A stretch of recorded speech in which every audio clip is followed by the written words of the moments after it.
What's happening, everyone? Welcome back to the greatest podcast you've never heard of.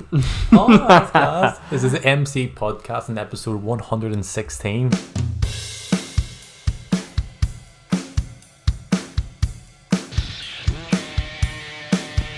You are now listening to MCPodcasting.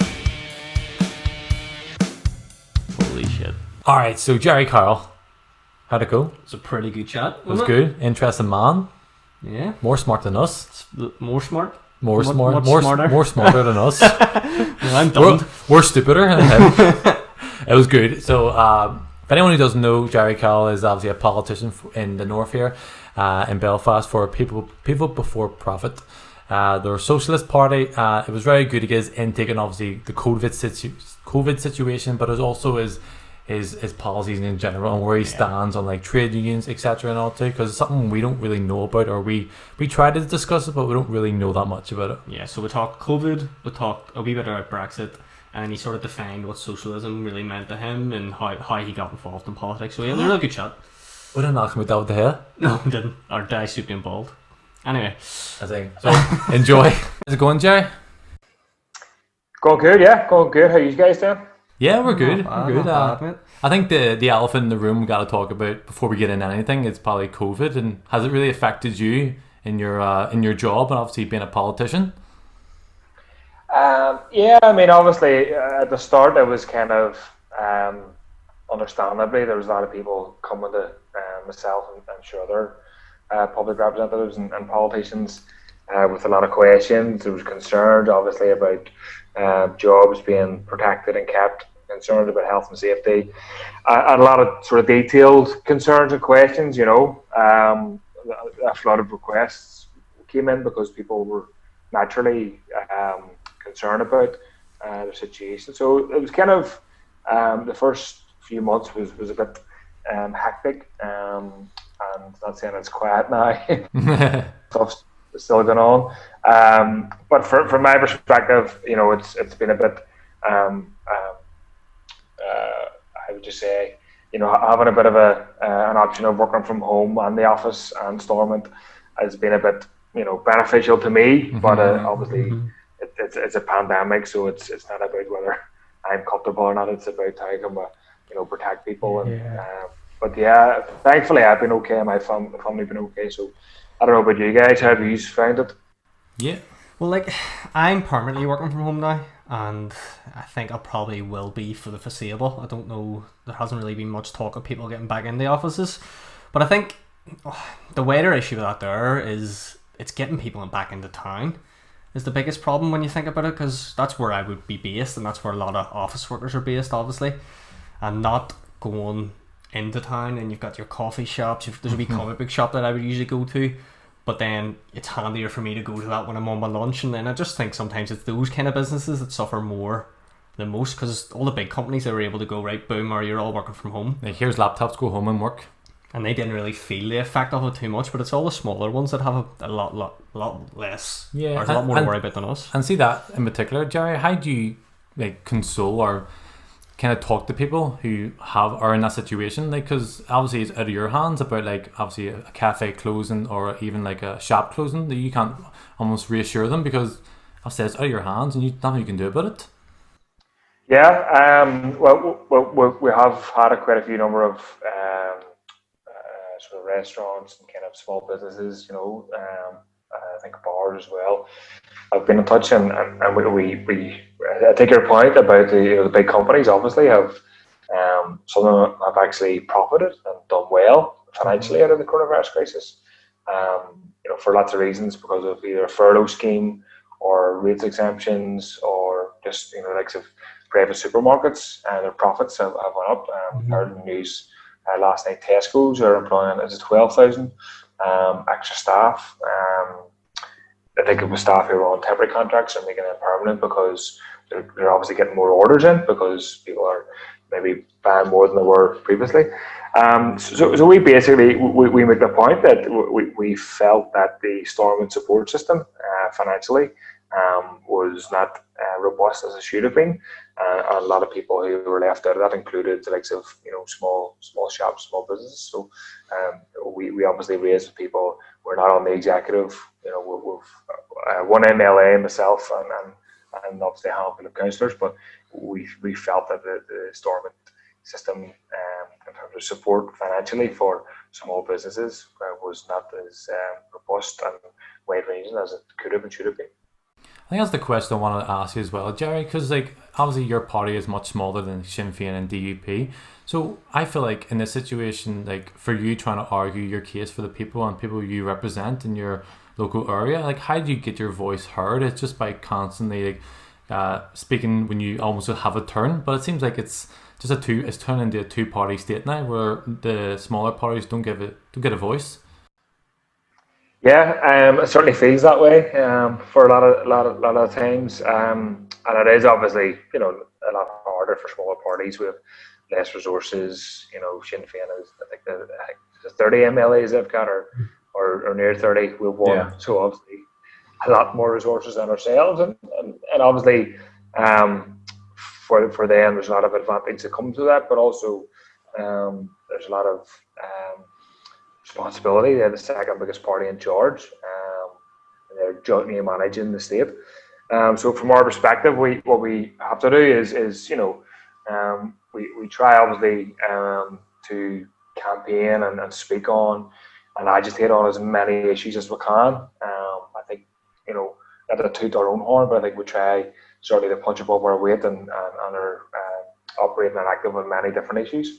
And I think it's also, I think we have a unique take on things, because not only are we, I'd say, the big two blocks, as you said, and we're not in the executive, but also we're coming at politics with a socialist angle, and nobody else in Stormont is. So I think as much as it is not the easiest being a smaller party, I think the fact that we've got clear politics and a socialist lens on things certainly makes things maybe not easier for us, but clearer for us, and gives us an audience, which may not be palatable for everybody, but certainly there's a lot of anger in West Belfast and North Belfast and Derry and other places that we've tapped into, I think, because of our hard work on many issues, but also our socialist politics.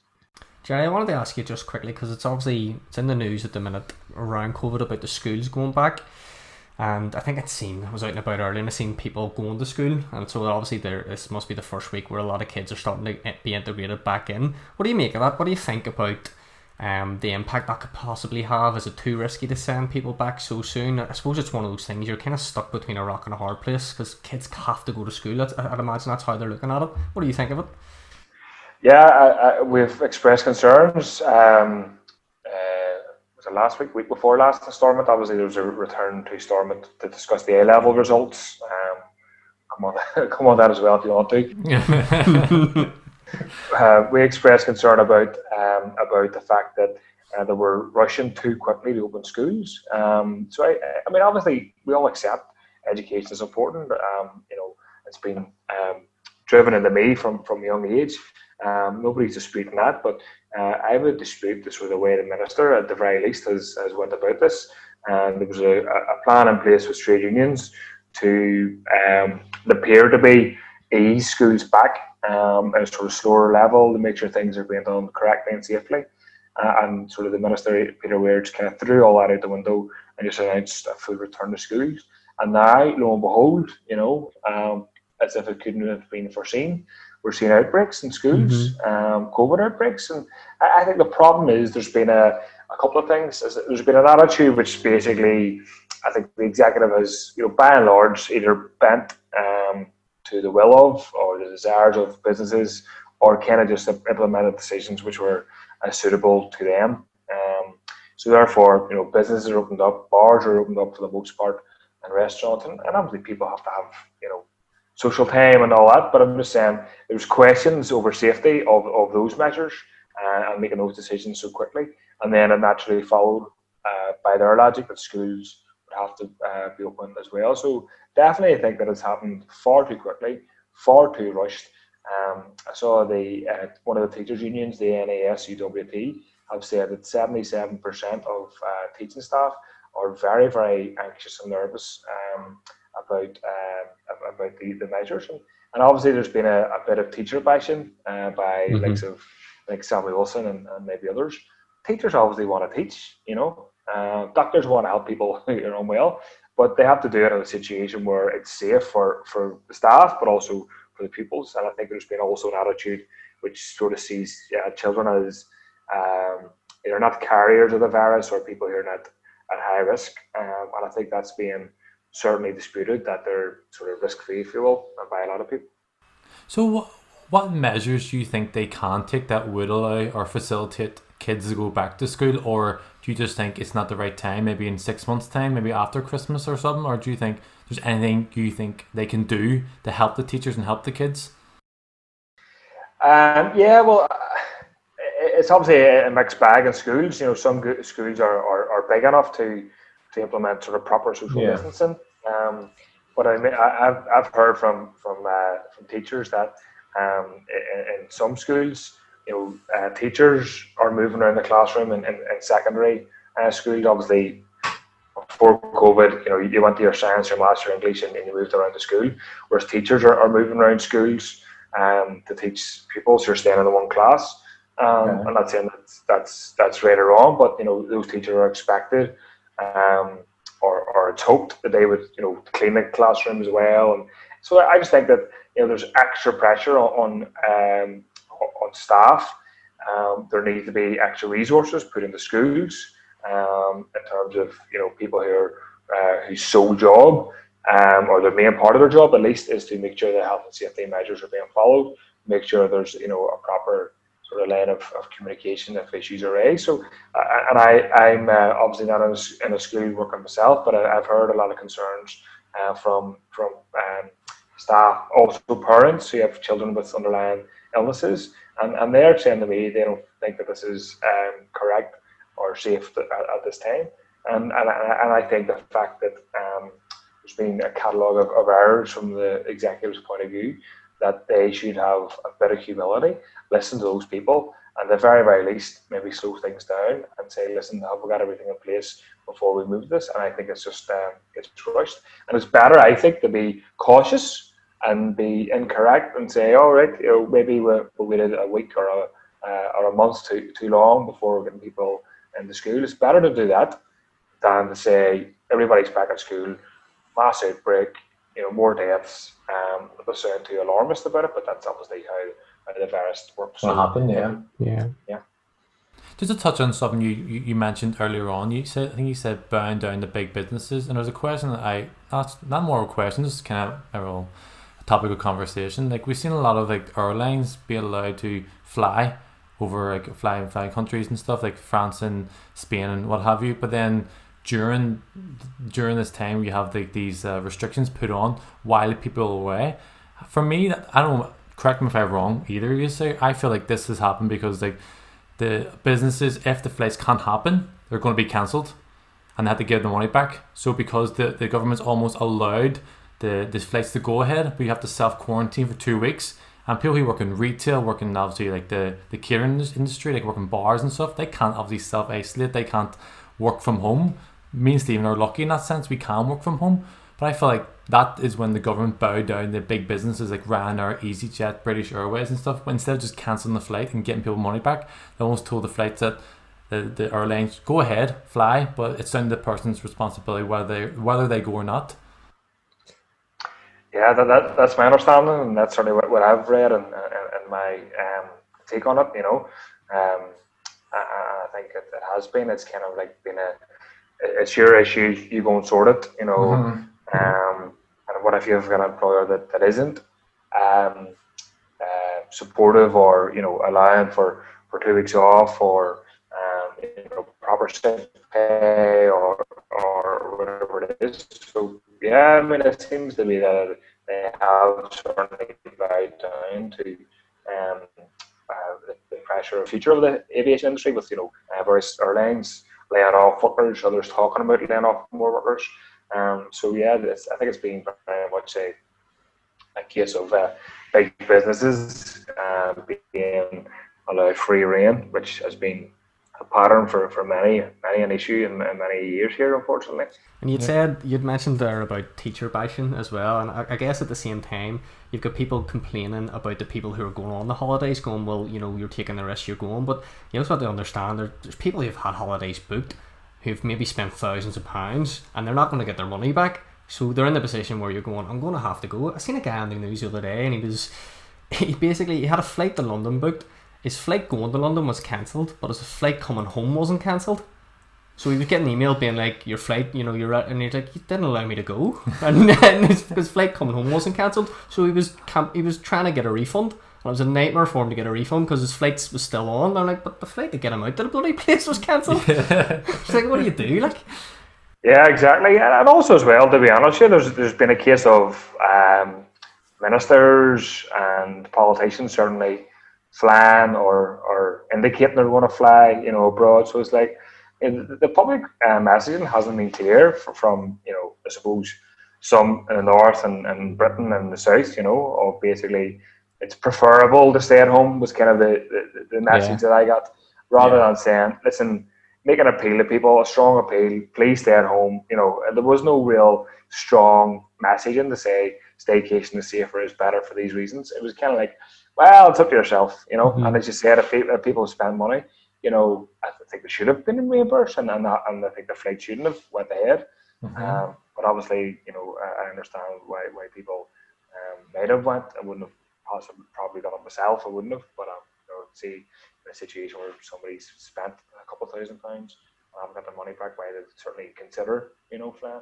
Yeah, but it's what you expect from this sort of government, though, isn't it? Like, you kind of, if you elect a clown, you gotta expect the circus to be fair, like, and it's kind of fitting because the general elections in December there, which me and Stephen, we kind of try to cover. Well, we don't know that much about politics, but we try. We dabble. And I just I felt like it was very fitting. It's a horrible thing to happen, the coronavirus and stuff, but it's very fitting. When he was elected in, everyone thought Brexit's the most important thing. And since then, no one's talked about Brexit because there's obviously more important things. And that's what people should have realised, that Brexit is one thing. After that's done, that government's going to be there for the next 3 or 4 years. So we need someone that's going to lead us and support the will of the people rather than the elite. Totally. I mean, I hope they're not here for 3 or 4 years. The Tory government, but I suppose they do have in theory the mandate that they operate. Yeah. I mean, it's who knows. I mean, even to take it somewhere else in the south, we obviously have a number of TDs.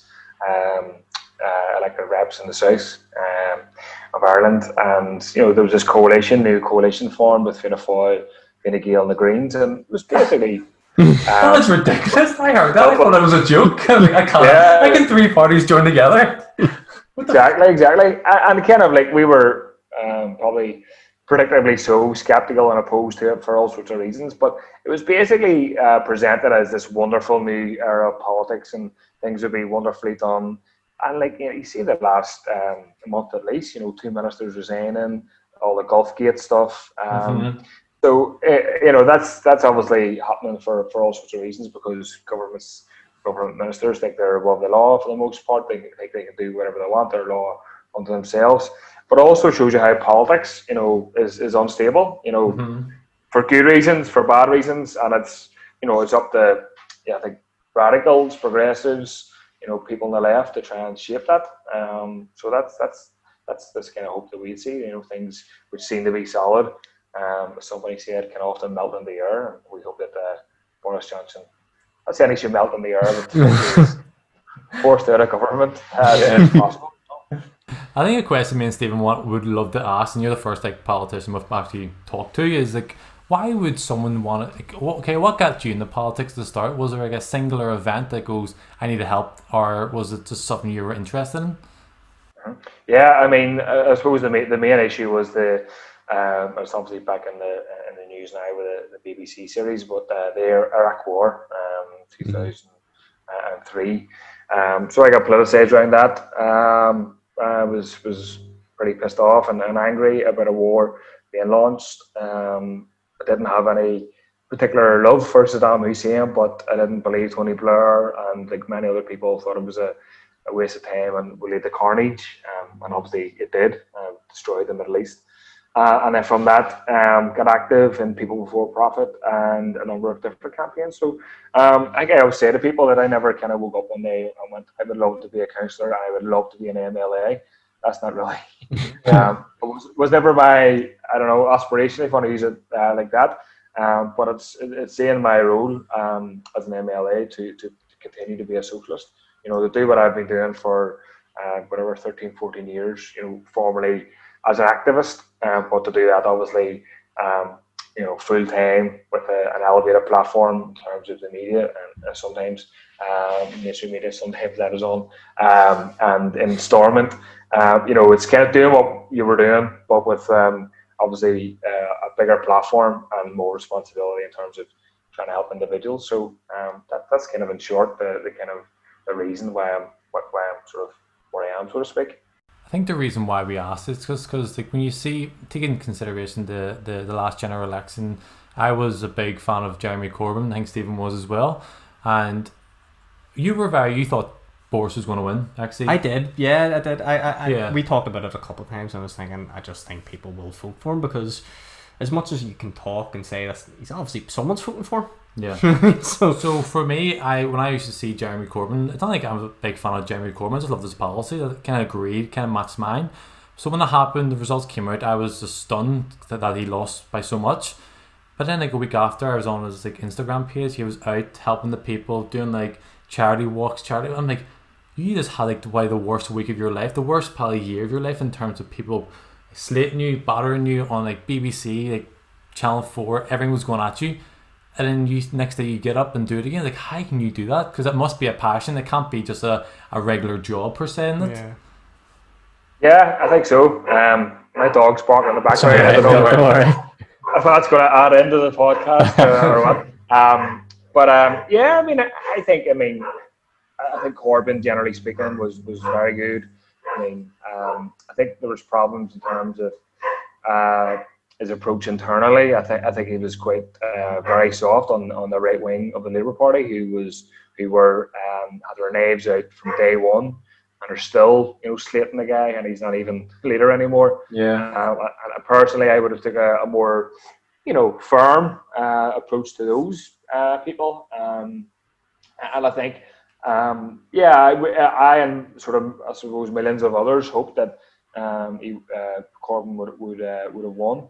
But I suppose the thing is, Boris Johnson, as much as he's a detestable toad, he kind of just repeated the same argument, in a Trump fashion. Yeah. And Corbyn was kind of like, he was dragged into, arguments about anti-Semitism, which he's not anti-Semitic at all, whereas Boris Johnson was just kind of repeating in a robotic form the same message. And, it hit home to, unfortunately, a section of people. So yeah, I'm not going to give sort of tips maybe to the Labour Party, but I think Corbyn, what he exemplified and showed was a desire for something different. And I think at the very least the man had a track record of being consistent, standing on issues for 30, 40 odd years, whereas the likes of Boris Johnson and even most of New Labour, a lot of Corbyn's party colleagues kind of flip-flopped, kind of hemmed and hawed on issues, and just kind of went wherever the wind went. And I think people appreciated somebody who had a bit of backbone and principle, which I think he did. Yeah, but I think with Jeremy Corbyn, he tried to take the Labour Party into a certain direction, and the problem is now I don't know an awful lot about his successor. But it seems to me that it's maybe being pushed back into the opposite direction now. But I guess only time can tell as to how that's going to look. Yeah, I don't know much about him as well. I'm not too sure too much about the successor of the Labour Party. Keir Starmer, he was a former director of public prosecutions, and essentially somebody, the way I see it, is somebody who's just cozy and part of the establishment. Corbyn, you can criticize him all day long, but he was somebody who was certainly outside the establishment, and if he didn't want to smash it, he certainly wanted to radically reform it. Whereas Keir Starmer just seems somebody who's would be very, very comfortable being a prime minister and kind of maybe tweaking some things that the Tories do, but essentially going along. Yeah, pretty much. Yeah, we change here and there, shuffling of the deck chairs, if you will, but by and large, just agreeing the same stuff. And and he was, he seemed to be, from what I can gather, the guy who designed the sort of Labour approach to Brexit in terms of the last election, which, you know, signalled the sort of the death knell for Corbynism, because of the, you know, strategy which was based on, you know, all sorts of problems in it for England at least. And the guy who designed that policy seemingly, or certainly was the most advocate, publicly vocal about it, was awarded with a top job. You know, no sense of humility, no sense of learning the lessons. So yeah, I mean, that's probably a bit of a tangent about the Labour Party. But just touching on like Brexit there, like obviously your party and yourself were Leave. For me, I was a Remain, and I always saw myself as a left wing like person, and I couldn't really grasp the people before profits direction. And I think, as I said, probably your voice and your group, your party's voice was almost lost in the midst of it all, because you had on the right, you had someone who wanted to leave, like Nigel Farage, and the people who wanted to remain, it was kind of like David Cameron, wasn't it? So you're kind of like, it's like a lose-lose for me right now. So what is your stance, and how do you think a socialist Brexit was the way forward? Yeah, I mean, I think that's a fair point. It was like, you know, you were told, you know, the two choices are Nigel Farage publicly and Cameron and Gordon Brown and, you know, people like that, and it's not much of a choice. So we basically, I mean, the problem was as well. I mean, it was kind of solely, or in the main, the debate around Brexit was framed in terms of whether you're, you know, how would you say it? It was framed sort of primarily into unionist and nationalist terms in many cases. It also was framed in a sense that, you know, I frankly disagree, but I'm not bothered, if you will, about people who are for the EU or who voted Remain. But I think in terms of how the debate was presented, it was basically, I think it was an over-egging of the EU's positive benefits. A complete lack of, I'm talking about in terms of the debate and how it was reported and discussed, a complete lack of focus on what the EU really represents, which is, you know, in short, the interests of big businesses, corporations, and, you know, if you want to use rhetoric, neoliberal capitalism, that's enshrined in the treaties. Whereas basically in Ireland, it was kind of like, the EU brought us peace. Do you want peace? Vote to Remain. You know, I'm being a bit sort of facetious, I know, but, you know, it wasn't really in many cases more than that. It wasn't. I think that's the idea, and especially in here up in the north, it felt like unionists were Leave and nationalists were Remain, and then it became like Catholic and Protestants all over again. You were like we need to. And you made a really good point. I think you said this a few years back. You said, I'm not a nationalist, I'm not a unionist, I'm a socialist. I think what I gather from out there, you're almost trying to move away from this broken, troubled system that we had back in the past. Obviously, we had conflict in the Troubles, but you're the first politician that I've seen that said, okay, I know it's shit, it's a crap period we went through, but we gotta move on. We gotta look for the future. We gotta separate. We gotta get rid of these titles. So if you would. Yeah, totally. And we obviously we were trying to do that, and to try and bring people together. And you still get people kind of saying or thinking, "Are you a socialist that's a unionist or a socialist that's a nationalist?" Or like, well, a Catholic socialist or a Protestant socialist? You know, that's the kind of the question, really, isn't it? And it's people who maybe want to understand but don't grasp fully what we're trying to do. So I think, I mean, it's a voice that wasn't really heard, but, you know, there's been a left critique and opposition to the EU for, you know, 40 odd years. Sinn Féin were opposed to the EU and voted against every single treaty up until the referendum, the Brexit referendum, and obviously they saw it as a way to opportunistically misrepresent us. But yeah, I mean, the EU is creating has created borders down the Mediterranean Sea. Refugees have drowned. So yeah, we think that it's an institution that is not even far from ideal, but it's fundamentally problematic. We would like to have seen a sort of campaign for a left critique and a left opposition to the EU. Unfortunately, there wasn't a big left voice around that, you know, and even in Britain, the kind of mainstream debate was, as you say, Farage. And so we still maintain opposition to the EU, but we've no truck with what the Tories are trying to do in terms of ignoring the democratic wishes and votes in the north. People voted to remain. That should be respected. And Johnson and others are just kind of ramming through what they want, and they shouldn't be allowed to.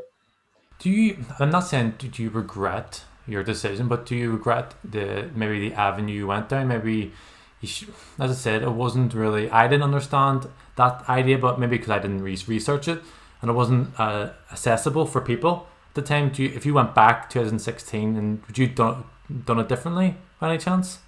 No, not at all. I mean, you could always say maybe you could have fine-tuned things and maybe you could have done more of X and more of Y. But in terms of the position, no, definitely not. And I think it's kind of, for us, it's recognizing your principles and policies, and not being blind to the world around you, but also being firm to them. We don't see the institutions in Belfast, in terms of Stormont, or the Dáil in the south, or Westminster, or even Brussels, as being friendly or the friends of working class people and oppressed communities. They're part of the problem. So from our perspective, we can't blanket endorse those institutions. Now, obviously the referendum was framed in particular sort of ways and with the different kind of nuance, but we have to sort of carve out our own position in these debates. And sometimes it isn't always easiest. Sometimes you get mixed in with people who you don't agree with and you detest. But that's the nature, I suppose, of referendums when you're given a binary yes or no. I think it's so strange, and it's added to the complex nature of Brexit in the north in terms of like nationalists and unionists. As you said, everything always goes back to that, sir. Like, what side are you on? Do you think there's ever going to be a time where that's not the case? Like, we are going to get away from water and no one's going to ask you if you walk down the street, here, are you Catholic or Protestant? I think so. I mean, I think there's been massive advancements, you know what I mean? Even from when I was younger, in terms of places you couldn't go and go now, people mixing far more, as you said earlier on, the city centre and universities and, sort of pre-COVID and bars and whatever. So I think there's definitely more of a mix and more of a desire to mix. I think there's more of a desire to, how would you say, for people to kind of get together and come together and get on. And it's good to happen naturally or through school or through socialising. Mm-hmm. But we want to see it, and we think it's more potent and stronger and long lasting if those moments of unity happen through political events, such as, there was a famous example in the 1932 outdoor relief riots where Falls workers in the Falls and on the Shankill were rioting together against the government, which doesn't always happen. Normally, it's people against each other.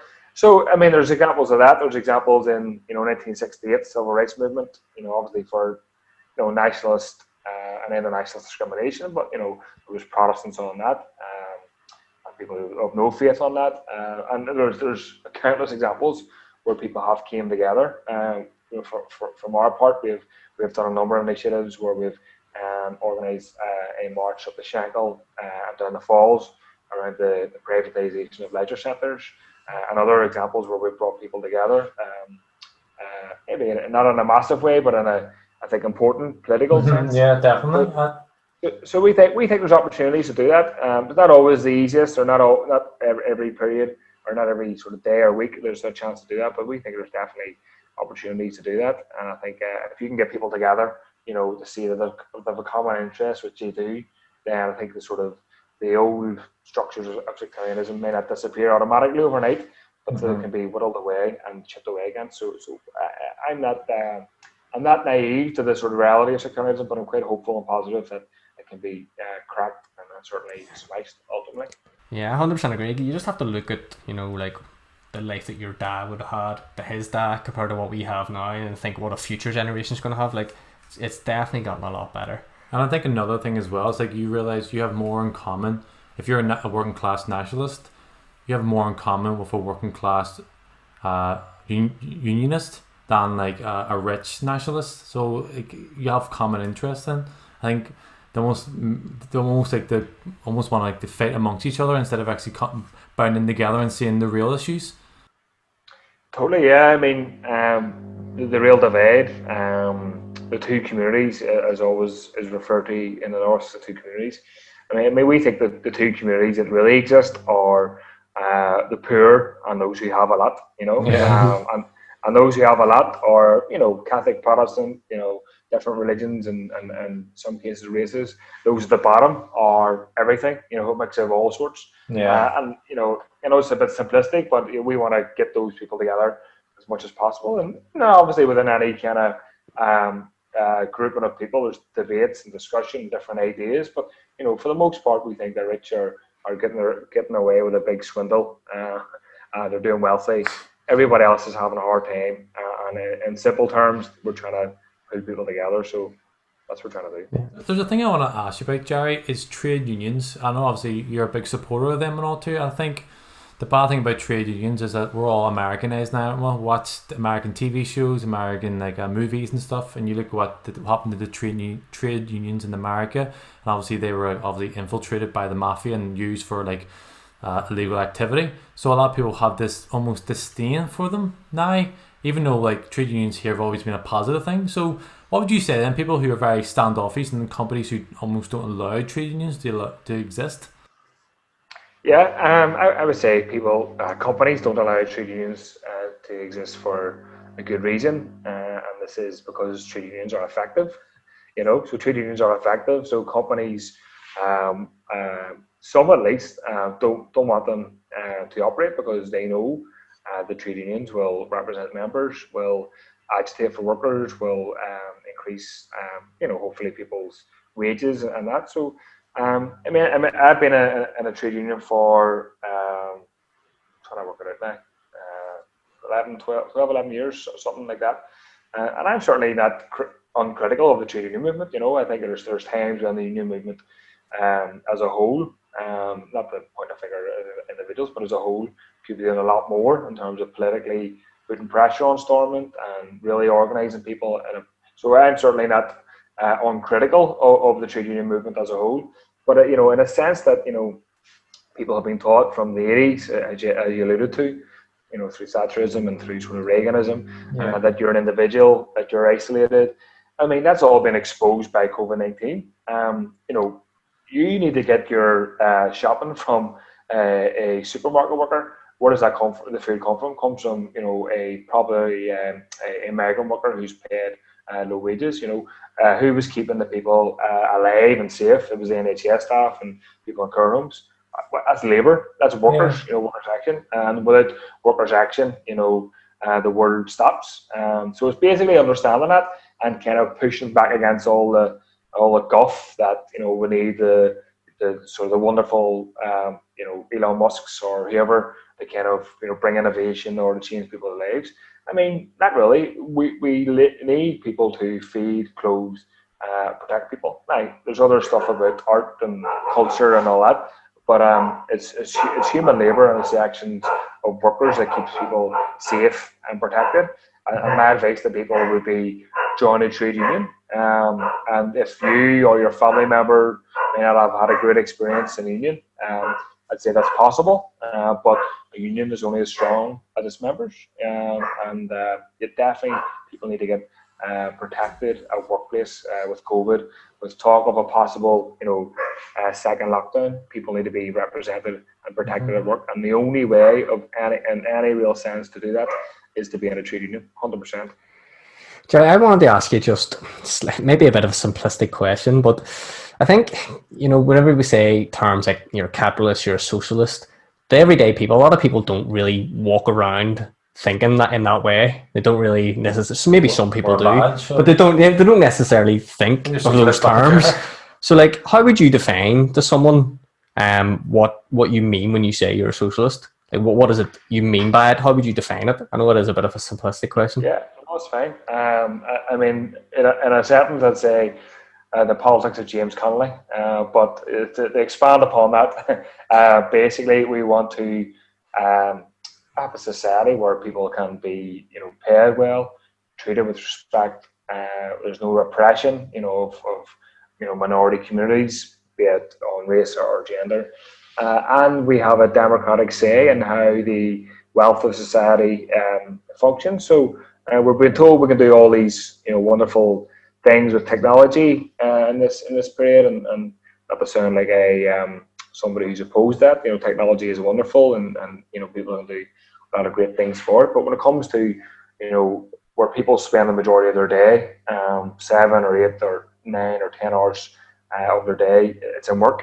And if you work for a company that creates wealth, you obviously and the workers with you create that wealth, but you have no say where it goes. So you can work for a supermarket that's making hundreds of millions of pounds or tens of millions of pounds a year in profit.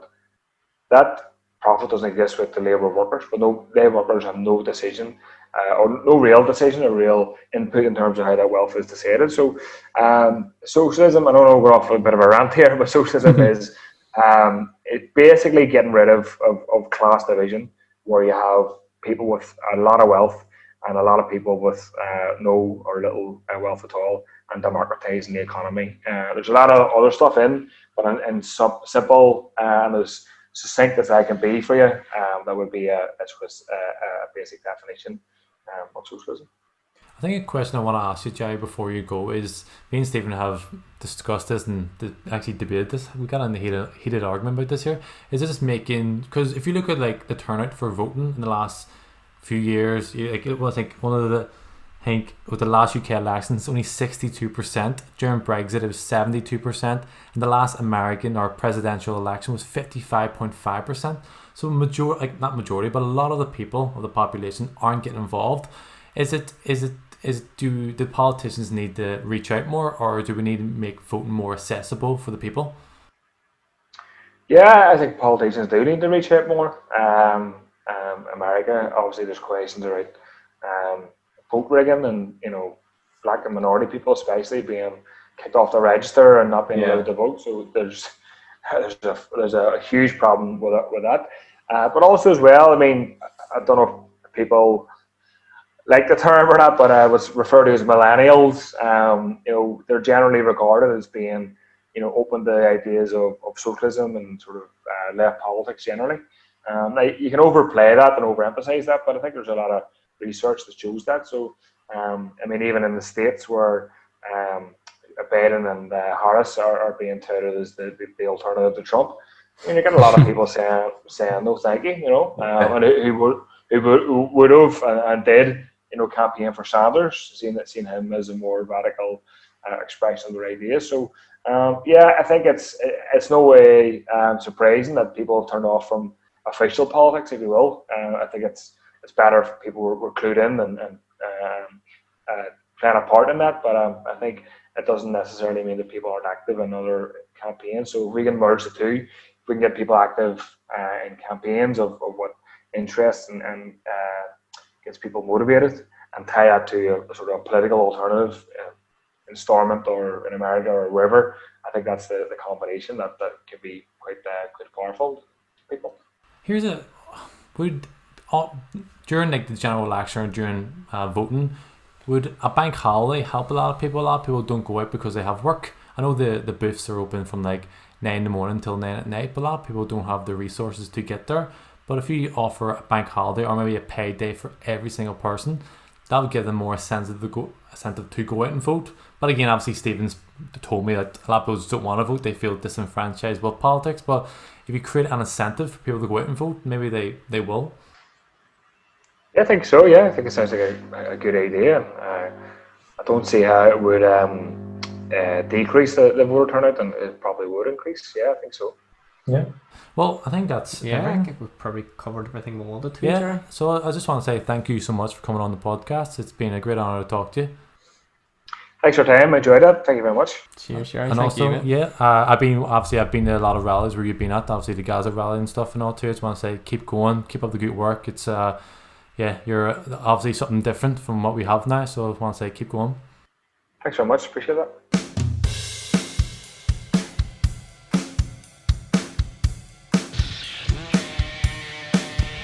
You are now listening to MCPodcasting.